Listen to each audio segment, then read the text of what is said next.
প্রশাসনের নাকের ডগায় চলছে জলাশয় ভরাটের কাজ। নদী থেকে বালি এনে চলছে ভরাটের কাজ। অভিযোগ উঠতেই টনক নড়ে প্রশাসনের। ঘটনাস্থল জলপাইগুড়ির ধূপগুড়িতে।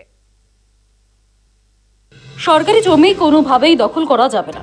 বেআইনিভাবে জমি দখল, পুকুর ভরাট করে অবৈধ নির্মাণ নিয়ে বারবার কড়া বার্তা দিয়েছেন মুখ্যমন্ত্রী মমতা বন্দ্যোপাধ্যায়। এমনকি পুকুর ভরাটের অভিযোগ এলেই সঙ্গে সঙ্গে পদক্ষেপ নিতে হবে। একাধিকবার কড়া বার্তা দিয়েছেন মুখ্যমন্ত্রী মমতা বন্দ্যোপাধ্যায়। তবে রাজ্যের প্রশাসনিক প্রধানের নির্দেশের পরেও প্রশাসনের নাকের ডগায় দিনে দুপুরে চলছে জলাভূমি ভরাটের কাজ। নদী থেকে বালি এনে ভরাট হচ্ছে একের পর এক জলাশয়। জলপাইগুড়ির ধূপগুড়িতে 48 নম্বর সড়কের পাশে ময়নাতলী লাল স্কুল এলাকায় দিনে দুপুরে জলঢাকা নদী থেকে বালি এনে চলছে ভরাটের কাজ। বর্তমানে সেই ডোবাতে রয়েছে জল। অভিযোগ, জল থাকা অবস্থায় অবৈধভাবে চলছে ভরাট প্রক্রিয়া। খানিকটা দূরেই অবৈধ নির্মাণও চলছে সরকারি ডোবার উপর। আর সেই অবৈধ নির্মাণে মদত রয়েছে স্থানীয় পঞ্চায়েতেরও। এমনটাই অভিযোগ তুলছে বিজেপি। দিনে দুপুরে সেখানে যখন জলাশয় ভরাট হচ্ছে দেখবেন বাধা দেওয়ারও কেউ নেই। এর থেকেই পরিষ্কার যে প্রশাসনের মদত ছাড়া এবং তৃণমূল কংগ্রেসের মদত ছাড়া এই ধরনের ঘটনা ঘটতে পারে না। রক্ষক তারাই ভক্ষকের ভূমিকা পালন করছে ধূপগুড়িতে, এবং এটা একের পর এক একই রকমভাবে হয়ে যাচ্ছে। এবং সেখানে দেখা যাচ্ছে, কখনো দেখা যাচ্ছে ধূপগুড়িতে তৃণমূল সরকারি জায়গা দখল করে সেখানে তারা পার্টি অফিস যেমন তৈরি করছে, সেরকম তৃণমূলের ছত্রছায়ায় এখানে করে কমে খাওয়ার জন্য তৃণমূল নেতারাই আছে, এবং প্রশাসন নির্বিকার দর্শকের ভূমিকা পালন করছে। অভিযোগ উঠতেই প্রশ্ন করা হয় যার বিরুদ্ধে অবৈধভাবে জলাশয় ভরাটের অভিযোগ উঠেছে, আর প্রশ্ন করতেই তিনি অস্বীকারও করে নেন। আপনার নাম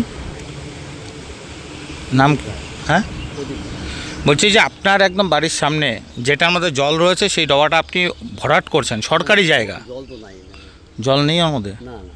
তো কী দেখা যাচ্ছে ওটা?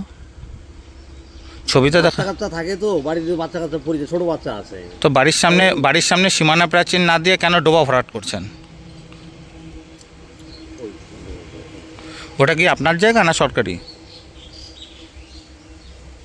জায়গাটা কি আপনার না সরকারি? এটা তো বলুন। না না, এই পাশটা তো আমারই। এটা আমারই পড়ছে, অল্প একটু জায়গা পড়ে গেছে। কতটুকু জায়গা পড়ছে? ডোবাটা কি আপনার? ডোবাটা কি আপনার? না, ওটা সরকারি তো। তো বলছি এইভাবে সরকারি জায়গা ভরাট করছেন, পারমিশন নিয়েছেন?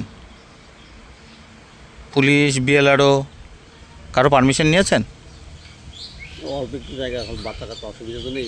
বালিগুলো কোথা থেকে নিয়ে আসতেছেন যেগুলো ফেলছেন? কোত্থেকে আনছেন? কথা বলেন, হ্যাঁ কথা বলেন, কি বলেন? কে? প্রশাসনের নজর এড়িয়ে এই কাজ সম্ভব নয়, সরব বিজেপি। এটা নিত্যদিনের ঘটনা ধূপগুড়িতে। এইভাবে সাংবাদিকরা খবর করবে, বিরোধী দল বলবে, তারপরে 2-1 দিন সেখানে আই ওয়াশ করবার জন্য প্রশাসনিক কর্তারা যাবে। এর থেকে পরিষ্কার যে যদি প্রশাসন সদর্থক ভূমিকা নিত তাহলে কারো বিরুদ্ধে মামলা হতো। মামলার আপনি দেখবেন না, রাতের অন্ধকারে দেখবেন ওই 2-4টা খবর হবে, তারপরে দেখবেন আবার যা তাই একই অবস্থা। অভিযোগ উঠতেই টনক নড়ে প্রশাসনের। দ্রুত এই কাজ বন্ধ করা হবে জানান ধূপগুড়ি পুরসভার ভাইস চেয়ারম্যান। আমরা এখনই প্রশাসনকে জানাবো এবং দ্রুততার সাথে কাজ বন্ধ করা হবে, এবং এর সাথে যারা জড়িত আছে পুলিশকেও বলা হবে এই ব্যাপারে অ্যাকশন নেওয়া হবে। জলাশয় ভরাট করার কোনো অনুমতি প্রদান কাউকে দেওয়া হয়নি, যারা করছে বেআইনি করছে। জলাশয় ভরাট বা অবৈধ নির্মাণ নতুন অভিযোগ নয়, বারবার অভিযোগ উঠেছে। বারবার প্রশাসনের পক্ষ থেকে বলা হয়েছে দ্রুত এই বেআইনি কাজ বন্ধ হবে, তবুও সেই আশ্বাসই সার। কিছুদিন কাটতে না কাটতেই ফের জলাশয় ভরাট বা অবৈধ নির্মাণ অভিযোগ প্রকাশ্যে আসে। একের পর এক জলাভূমি ভরাট করার ফলে যেমন নষ্ট হবে বাস্তুতন্ত্র, তেমনি ভারী বর্ষায় জলভগ্ন হতে পারে গোটা এলাকা। জলপাইগুড়ি থেকে সানি রায়ের রিপোর্ট, সময় কলকাতা।